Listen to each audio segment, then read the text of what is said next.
What is up, everyone? It's Quinn here, and in this video I'm going to be going through my Week 14 quarterback start sits. So talking about every single starting quarterback this week, listing them as either a start, fringe option, or a sit. The starts are going to be typically your mid to high-end QB1s, the quarterbacks that you can start with a lot of confidence. The fringe options, more of your back-end QB1s, high-end QB2s. I will say the fringe options don't seem great this week, and it really just comes down to the crazy amount of injuries we have seen at the position. I felt like early on in the year, the quarterback position was really stacked. Definitely don't feel the same way at this point in terms of the depth. So keep that in mind here. Any fantasy questions, drop them down below. But let's dive right into the Thursday night matchup, which, to be honest, isn't super relevant at the quarterback position. Bailey Zappi going up against Mitch Trubisky. I definitely didn't think we'd be getting that matchup on primetime, but here we are in Week 14. Obviously going to be sitting Bailey Zappi here. This Patriots offense has just been non-existent, so he's a sit. Same thing with Mitch Trubisky. Honestly, the Steelers offense hasn't been great either. And then you have the Patriots, who really have been tough defensively over the past few weeks. They've been rough as a team, but the defense has been pretty great. So pretty clearly sitting both of those guys. Then looking at the divisional matchup between the Buccaneers and the Falcons, actually also going to be sitting both of these quarterbacks. Baker on the season is more of a back-end QB2. Not a great matchup here against the Falcons, so wouldn't feel comfortable throwing him into my lineup. Desmond Ridder really just hasn't been super fantasy relevant. It is a decent matchup here against the Buccaneers, but I would really have to be hurting at the quarterback position to actually want to fire up Desmond Ridder in my lineup. Looking at some more fantasy relevant matchups here, Rams taking on the Ravens. For the Rams here, I have Matthew Stafford as a fringe option, and I will just point out, this is a really tough matchup here against the Ravens. They have given up the fewest points per game to the quarterback position. They have shut down some really strong NFL quarterbacks, and Matthew Stafford on the season hasn't been great, but he's coming off back-to-back solid games, most recently against the Browns, who've also been a really tough defense. So I think Stafford is playable. Obviously, he's not like an ideal start given the matchup, but with all the injuries to the position, I do think he's fine as probably like a high-end QB2 play for the Ravens. Definitely would feel confident firing up Lamar Jackson as a start. Coming off the bye week, I like him here in this matchup against the Rams. Then looking at a divisional matchup between the Lions and the Bears. For the Lions, it's a fine matchup here against the Bears. On the season, Jared Goff has pretty much been like a high-end QB2, so that's why I have him here as a fringe option. Justin Fields, I really like him in this spot against the Lions. They've been giving up some points to the quarterback position as of late, especially through the air. So I think Justin Fields, regardless of matchup, would probably have been a start, but I think this could be a high ceiling game for him here going up against the Lions. Looking at the Colts Bengals matchup, for the Colts, I'm going to have Gardner Minshew as a sit. He really just hasn't come through as a super consistent fantasy option. Even the past 2 weeks where he's throwing the ball over 40 times, he's still not delivering with like 20 plus fantasy points, so he'll be a sit for me. For the Bengals, I have Jake Browning as a fringe option. Now, the Colts actually haven't been a great fantasy matchup for opposing quarterbacks, but he looked so impressive on Monday night. Obviously, it's not ideal to be starting him, but I think if you're desperate, he is playable just with how good he looked last week. And the fact that he is surrounded by some solid weapons with Jamar Chase, T. Higgins, Tyler Boyd could potentially be interesting if you are desperate. Another team from that matchup on Monday night, Jaguars taking on the Browns.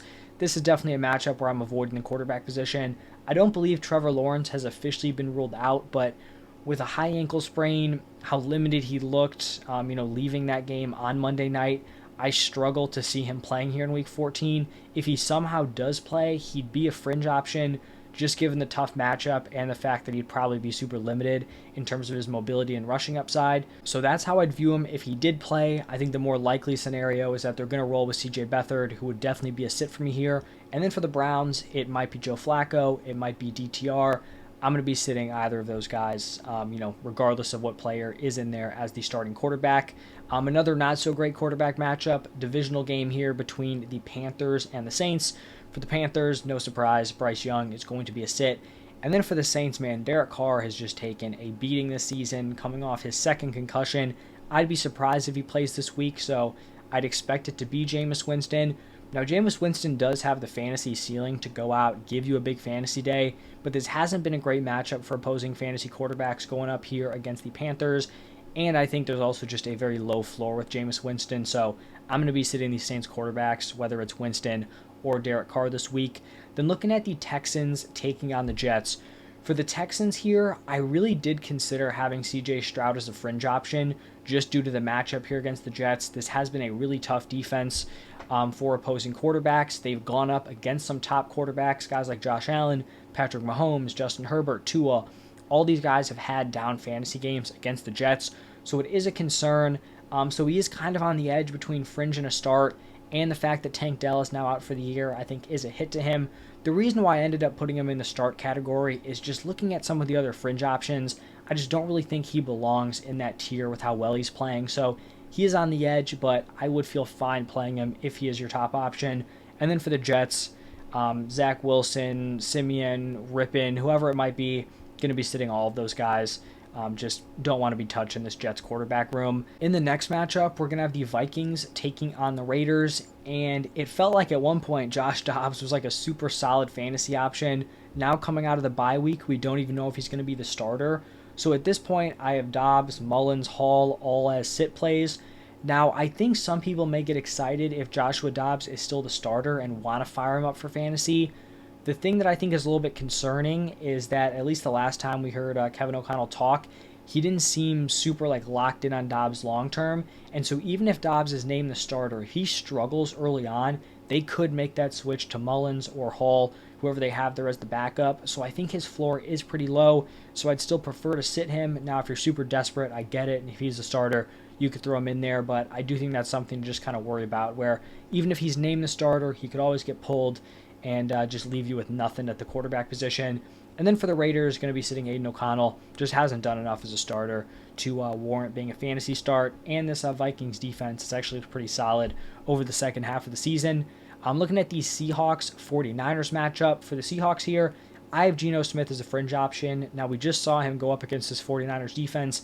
It really wasn't great, but the week after in week 13, he put up a great performance against a very, very tough Cowboys defense. So I think you could somewhat talk yourself into playing him. Solid weapons, Metcalf, Lockett, JSN. We'll see about the running back position. Obviously, I wouldn't love it. This 49ers defense is tough. Geno's been a little bit disappointing on the season, but I also think you could do worse than Geno Smith. On the other side for the 49ers, really like Brock Purdy. He's a mid-tier QB1 on the season. I don't see why you wouldn't feel confident throwing him up into your lineup this week in week 14. Then probably one of the better matchups this week, Bills taking on the Chiefs. Two of the best quarterbacks in the NFL. I'm starting both of these guys. Josh Allen as more of that high-end QB1. Patrick Mahomes as more of the mid-tier QB1 option. Obviously, he's not being helped out by his weapons, but I still think he's a fine starting mid-tier QB1. Looking at the Broncos Chargers matchup here, I think Russell Wilson has kind of just settled into this mid to high-end QB2 territory with all the injuries. Probably more of a high-end QB2. Like the matchup here against the Chargers, but not someone I'm overly excited to throw into my fantasy lineup. For the Chargers here, I think Herbert is a nice mid-tier QB1 play. Hasn't been great over the past couple of weeks, but he's had some solid games before that. Weapons aren't great, but I truly believe Herbert is one of the best quarterbacks in the NFL. I think the talent can carry him here in this matchup against the Broncos. Then another one of the top matchups, Eagles taking on the Cowboys. You fire up both these quarterbacks with a lot of confidence. I think Jalen Hurts definitely is the much tougher matchup here, but he's produced in tough matchups. Like him as a high-end QB1 play. And then this really could be a monster game out of Dak Prescott. He's been absolutely dealing as of late, and the Seahawks secondary has been completely brutal. We just saw them get shredded by the 49ers. I think you fire up Dak as a high-end QB1 and feel very good about it. In the next one, we're going to have the Titans taking on the Dolphins. Going to be sitting Will Levis. Probably not a shocker here. Aside from that one huge game, hasn't done a ton fantasy-wise at the quarterback position. Then for the Dolphins, I'm going to be going with Tua as a start. I could see an argument where they're 13-point favorites, probably going to go ahead early, potentially running it out to close the game with Achane and Raheem Mostert. But the Dolphins also have the highest implied point total this week. I think they're at 30 expected points. So if you're putting up 30 points, I'm going to bank on Tua having a pretty solid game. And some of their other blowouts, Tua has been a nice fantasy option, so I will have him here as a start. Probably a mid-tier QB1 option. I could see top 5 this week if you gave me a solid argument. And then the final matchup this week, the Packers taking on the Giants. For the Packers, I have Jordan Love as a start. He's looked super impressive over the past 3 weeks. 3 really, really strong fantasy outings. Also think this is a solid matchup here against the Giants. This Giants team is struggling. I think the Packers offensively are going to look good. So Jordan Love's going to be a start. Going to be sitting Tommy DeVito. A nice story there with him playing for the Giants. Kind of rooting for him as like a fan, but fantasy-wise, we're not playing Tommy DeVito, let's be honest. So it's going to wrap it up for all the Week 14 QB matchups.